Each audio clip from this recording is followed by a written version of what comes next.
1066. Normans invaded, moved up the country, and some 2 years later the first castle was erected. Lots of kings of England came to Nottingham, very popular place. The castle got bigger and bigger with battlements, towers and turrets. As I say, lots of kings of England come to Nottingham. It fell into decline in the 1600s, and at the time of the English Civil War, because I know you come from all different parts of the world, and as I say, welcome to Nottingham. But in English history, the Civil War was in 1642. The then King of England, Charles I, came to Nottingham to start the Civil War here in Nottingham. It was fairly central, but Nottingham itself was parliamentarian. They actually favoured the other side. So when the King marched away, Parliament took control of the old castle and they held it throughout the Civil War. The King's soldiers, who were called Cavaliers, Royalists, they were out at Newark, off in that direction. They attacked the castle several times, but it was never taken. After the Civil War finished, the parliamentarians here actually demolished the old castle.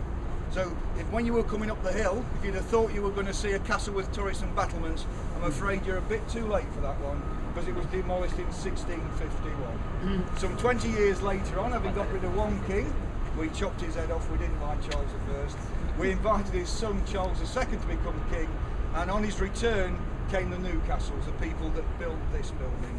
This building's been here since 1679, and it was a ducal palace for the Duke of Newcastle, a very wealthy man. It was gutted by fire in 1831 when some people that didn't like the Duke stormed up the hill, broke into the building, stole from it and set fire to it. So the walls that you see on the outside do date back to the original building, but the inside was destroyed. They paid him a vast amount of money to repair it, but he just kept the money and he left it. So for 40 years it was an empty shell, and then the City Council here in Nottingham, they decided to turn it into a museum and art gallery.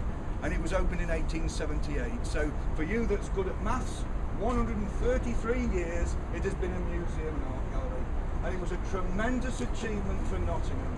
In those days, if you weren't rich, are you all rich? No, nobody's rich, poor souls. Oh yeah. If you weren't rich, you didn't go to a museum, because only the rich people went to museums. But this one was the first one outside of London to be open to general public. So ordinary folks like ourselves could actually come up here, go inside and see these fine paintings, silver glass and ceramic collections. And hopefully you might get a chance later to pop back and see us and go inside and have a look at those. So that's the main history of the building itself that you see here today.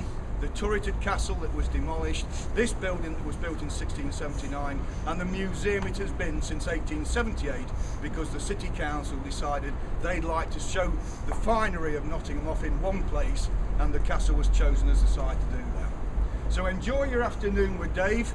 I know he's a fantastic bloke and well full of knowledge. I dare say he'd say the same about me, so that's okay. Okay? And enjoy your afternoon, and if you do get the chance, by all means come back and see us and get inside the building later on this afternoon. Have a lovely afternoon. Nice to meet you all. Thank you.